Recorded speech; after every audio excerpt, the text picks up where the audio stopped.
Hi, welcome to Yo Soy. We're here downtown Fresno at CMAC. We'd love you to come down and take a tour.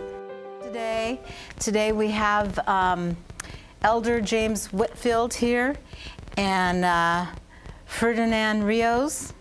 We'll call him Fernie.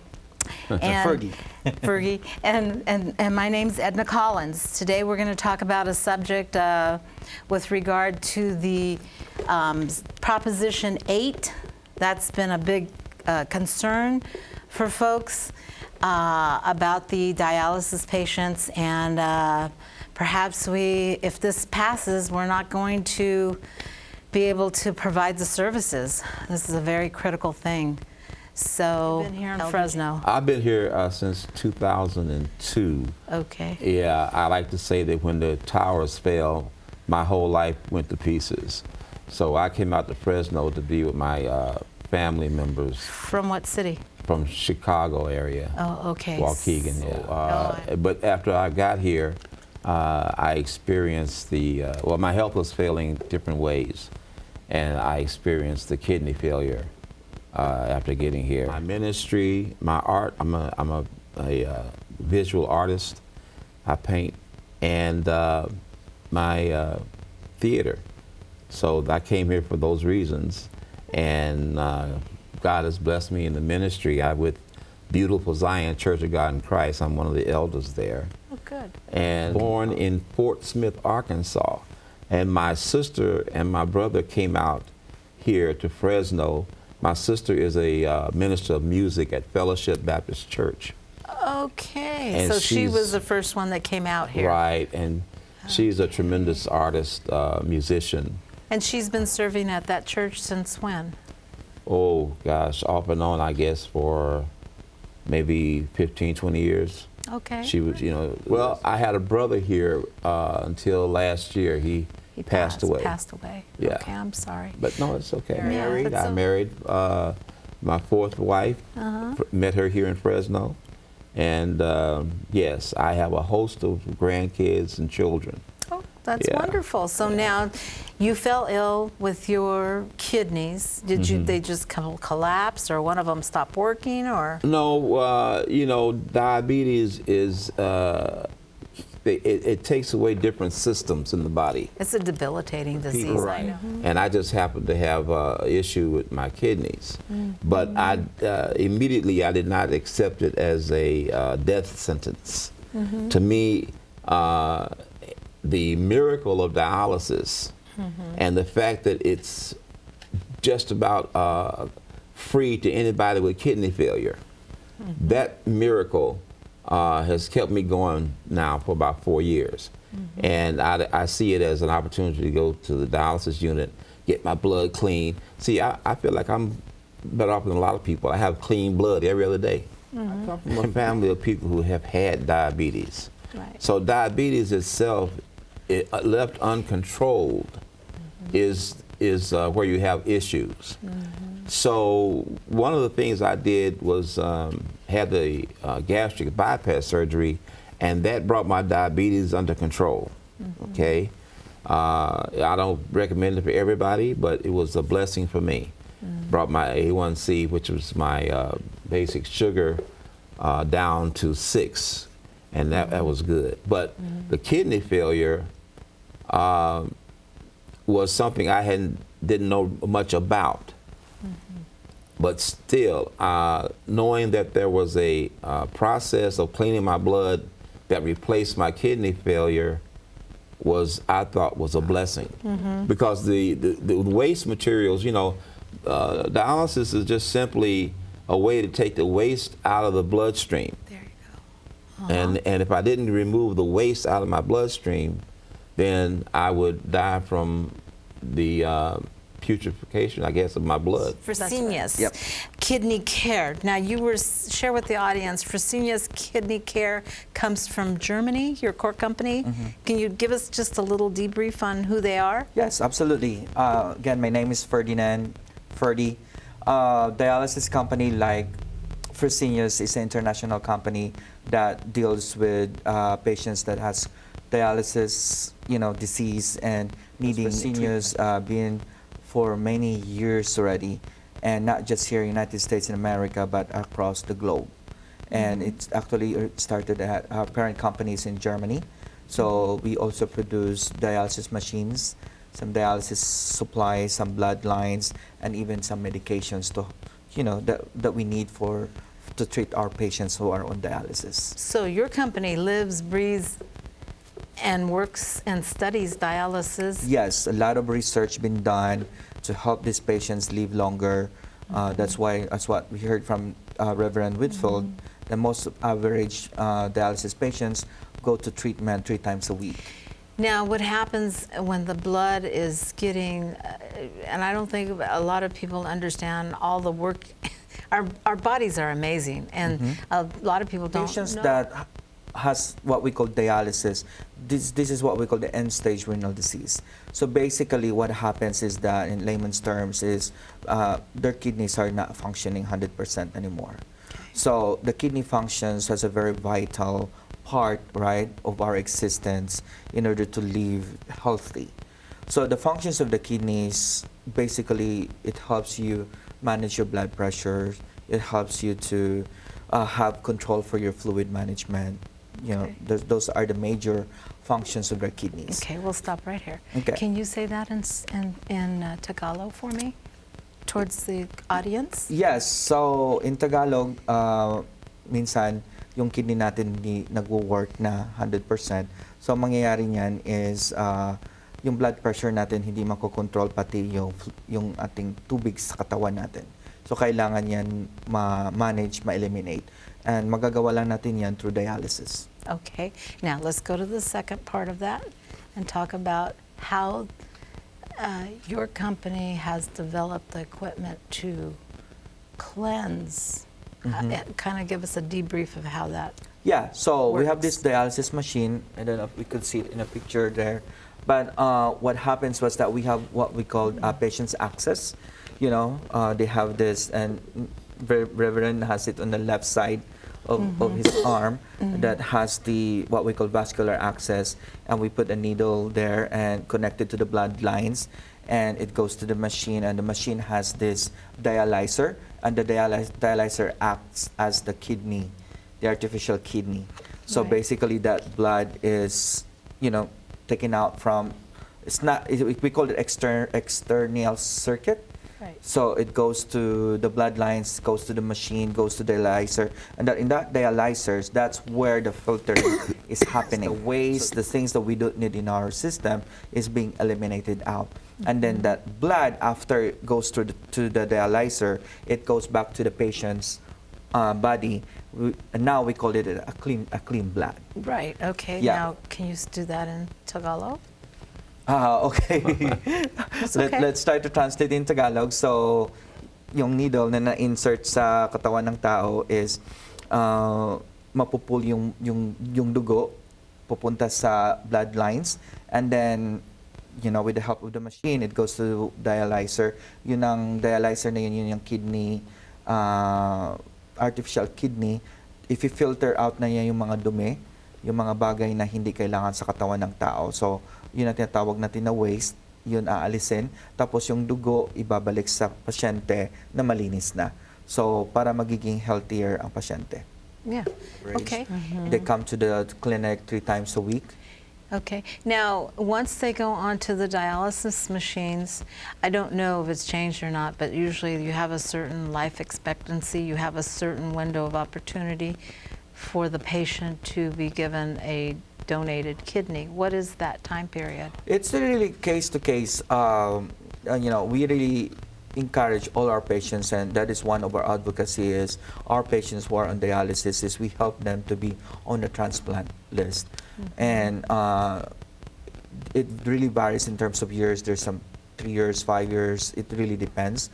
But while we're in that process, we're helping our patients to have a good dialysis clearance, having good diet to make sure that they are compliant, and helping our patients to be away from infection, reduce hospitalization, because all of these things matters, Right. especially if you're on a transplant list. Right. Can I interject something? I was told that even a kidney transplant was treatment, not cure. Right. Because if you get a transplant, you also have to make sure you take medicines Correct. so that you don't reject the kidney. That's right. So as a patient, again, I have to look at what I'm really dealing with, because I was also once on PD, or peritoneal dialysis, which means dialysis you do at home. Now, dialysis at home, you have to be, every day, you have to put in a certain amount of fluid so that there's an exchange of the waste materials coming to the fluid that you have to put in. And then in the morning, you drain that out. But that's just something you do for like 8 hours. The technology is really amazing because, Right. you know, the science of the diffusion, wherein, you know, Right. all those higher concentrations diffuse to smaller concentrations, and we're taking those fluid out in the systems, not just the toxins, as what Reverend Whitfield is saying, is also your fluid. Right. Because what happens is that for patients who are on dialysis, and, you know, they don't have ways of eliminating also Right. their fluid. Right. So that if that fluid is not eliminated, it can result to shortness of breath, right? And some of my patients, you know, as a registered nurse, it's really my passion and also my responsibility to really educate my patients, because my patients are sharing it to me that, you know, it feels like it's so heavy on their chest because it's too much fluid, Right. And that's why they need to go to the treatment, and after the treatment, they feel so relieved, right? Right. Reverend Whitfield, Yeah, it's they liquid feel like they're a retention. human, Right, right? right. Yeah, like they're a human already. You have that Right. energy, being clean, remove those fluid, Right, because through the dialysis relations that we have. You have about 500 Yes, patients. yeah, Okay. close to 500 patients Okay. that we have to serve for dialysis. Right. That So is there are take care quite a patients. few, my point is, there are Thousands quite of a patients. few patients here in Central California that Yes. need these services. Yes. And I don't know if you have like, up in the hills, you know, some of the people, do they have to come down here? Yes, there are some Okay. patients that choose to go to a clinic. They live in Coarse Gold, or they live in, Okay. you know, North Right. Fork, or, Yeah. you know. Yeah, so that's a difficulty, and the thing of it is, I know that my father was on dialysis in the 80s, and it was relatively new process back then. So I would imagine that since they've created companies like yourselves, that you have satellite offices, that all of this process, you used to get this in the hospital. They probably have cleared out those mini clinics they had in the hospital. Is that pretty much? No. Oh, let me just say that the emergency room dialysis clinics are going 24/7. They are. Yes, They don't have because- just 2 stations anymore? They Oh have no, more? they've got like, I've seen them where they've had at least 12 beds. Oh, that's better. That's better. And if when people come in like myself, if I come in on a let's say a Tuesday morning, Right. or let's say a Wednesday morning, and they hold me over till Thursday, they've got to schedule my dialysis in the hospital, and I can be there for anything else. I can be there for a number of things. But that means that everybody who Asking comes that. So basically, this proposition behind this is a union organization. Which one? The SEIU, the UHW, United Healthcare Workers. Those are state workers. Yeah. SEIU is the state worker. Yes, SEIU, and also the UHW, the United Healthcare Workers. Oh, Union. so it's the healthcare workers. Yes. They need more money. Yes. So Okay. for the past more than 2 years, they've been trying to unionize healthcare industry. And particularly dialysis, because we have thousands of employees across the entire state, Okay. right? So not just for my company, but even in other dialysis company. Right. So there's thousands. So let me ask you a employees. question. The federal, our tax dollars are working every second that we're breathing. And one of the things I've noticed Our federal government every year puts out a new listing of how much everyone is supposed to be paid hourly for their particular job in their particular area. Okay, so are you guys paying the workers what they're supposed to be paid? Absolutely, we are above Hourly? the minimum wage. Oh, good for you. That's what I like to hear. Yes, because again, this type of job requires a lot of training, Right. a lot of technical understanding of the machines, on how it works, the water system that we have. Right. You know, the technology behind it is not just like you can just get it on the street. No. You need classes. We offer that to our trainees, to our employees. We invested so much into staff development and making sure they are equipped and have the state-of-the-art training. Because our patients deserve that. Plus the customer service skills. Absolutely. The patient satisfaction is high. In the entire state of California, we are ranked top 4 and 5 with our star rating. So if you are top 4 and 5, then what the problem is the other dialysis units needs to come up and pay their people correctly. Yes. Because this should not even be on the ballot. Yes. Because our people are important. All dialysis companies are paying competitively and above Right. minimum wage. So how is SEIU complaining and what is... Go Sure. ahead, jump in. Okay, I'm gonna jump in right here. The Go ahead. union has kind of sided with the insurance companies. Okay. Because the insurance companies do not want to pay for all the services that we receive. They just want to cover the dialysis machine and the hours that we're in there. They don't want to help pay for the peripheral services that we have, like social workers. Now, Fresenius can bill the insurance company for most of all of its overhead. Oh. Right. Okay. So if this passes, then they're going to take away some of those services that we normally get. Now, believe me, I'm not rolling out a red carpet for me to get to dialysis. So what I'm receiving is of good quality. In fact, every one of the technicians that, believe me, you want someone trained that's going to poke you in the arm with a needle for every 3 days. So the training is good. I have a lot of, and the nurses are always on there.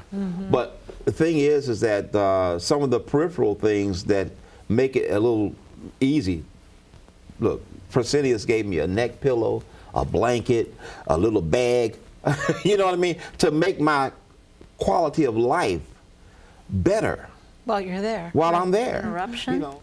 Yeah, so that's why we're doing this big campaign to help educate our community, because it's already passed. It's going to be in the ballot now Right. on November 6th. Right. So I'm urging our community, to go to noprop8.com to educate yourself more about this very harmful proposition that can hurt thousands of people in the state of California. Right. So if this passes, because what this Proposition 8 is all about is it lower the limits of insurance companies that they are required to pay for dialysis care.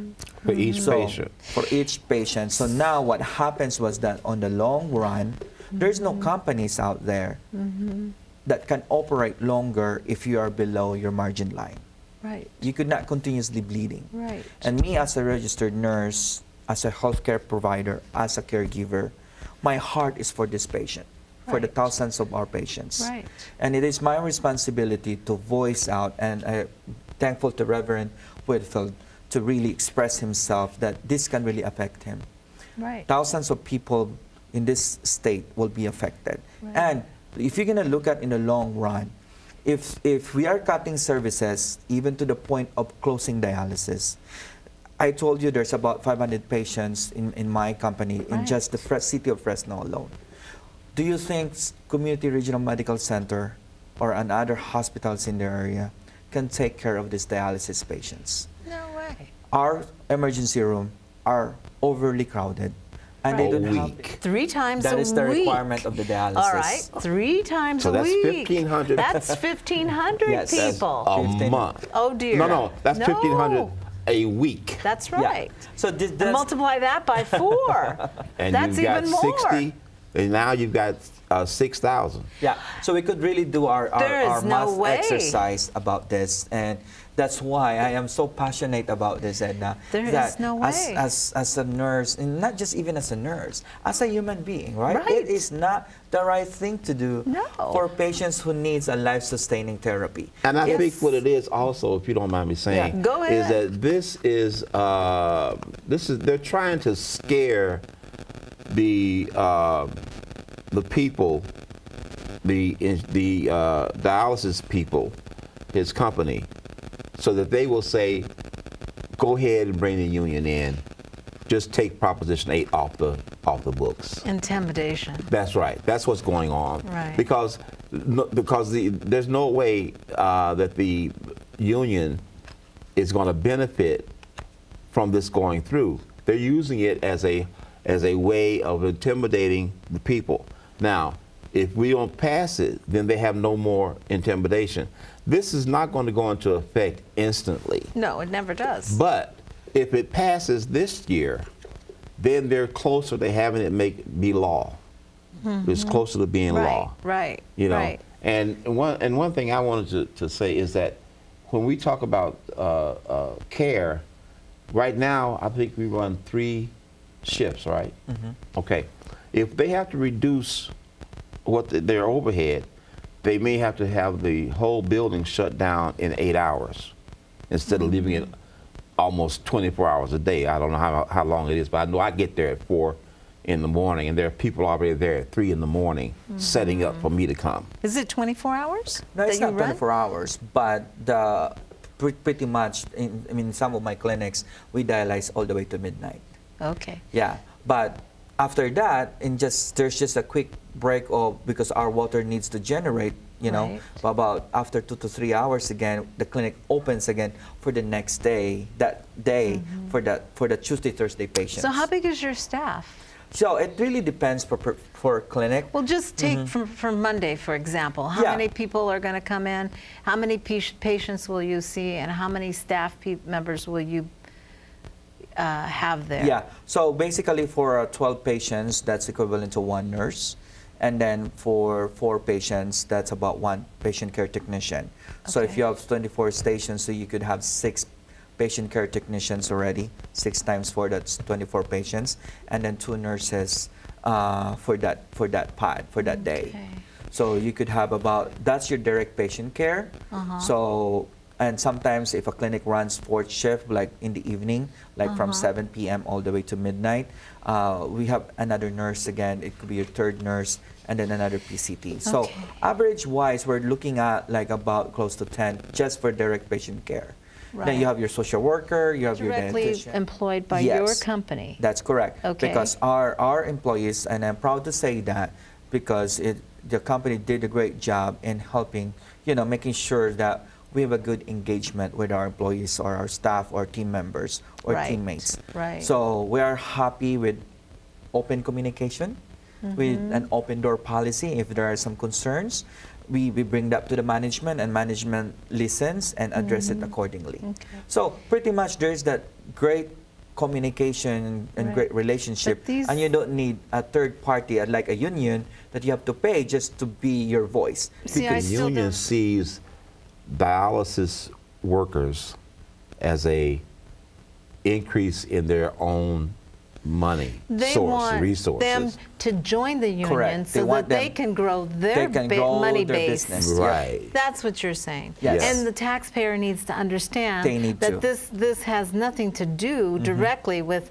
this gentleman But here, what they the did- patient or you yourself. They're using Proposition 8 as like a It's pawn. a catapult. Yeah, like a pawn, like a bait, Yeah, right? pawn. But what they've Right. done, Yep. they went to the benefit is going to be directed to the insurance company. So they went to the insurance company and said, we as a union are going to help you with this Proposition 8. But then they go to Fresenius and says, if we don't pass Proposition 8, we want you to make your employees union. That way we will stop Proposition 8. Yeah, So they're playing both. They're using it as a tool. Yes, and we don't bait for that, right? Right. We don't. We fight for what is right for our patients. Well, of course, because you're taking care of your patients, you're training your staff well, Yes. you're paying them well, Yes. they don't mistreat you, so they don't really need to be, do they want to be unionized? No. What's their opinion? No, no. Lot of our employees So are they're happy. are happy with the engagement that we have with our management, with our senior leadership. We provide tuition reimbursement. Right. We help our staff to grow. Right. And you heard it straight from him as a patient that they have a good training. Right. We train them, we teach them. And very little turnover. Okay. Well, see, so that tells me that this is just they call it special interest ploy to get into our pockets in a different way, and taxpayers see And our responsibility here is to educate our community, to Right, educate right. our So- education, right. to prolong dialysis as much as Right, possible, right, for these patients. So a tons of research we are doing and educating the patients about lifestyle change. It's all to do with the lifestyle. I would imagine, does your company have lobbyists or people to? Yes, there are some lobbyists, Okay. in all dialysis providers, Okay. that talks about the need Right. for the dialysis Right. population. Okay.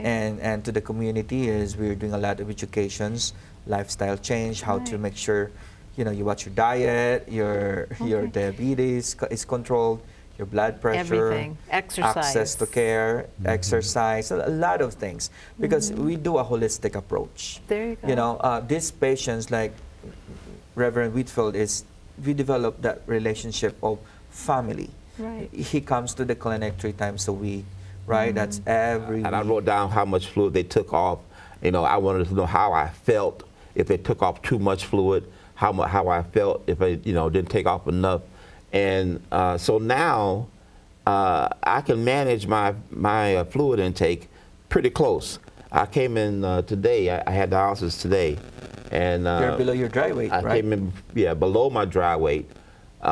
So which means that I didn't, between Tuesday that I had my last dialysis and Thursday, I didn't overconsume liquids. Okay. You see, so that way I didn't put myself in a danger, because you can have, like he said, too much fluid.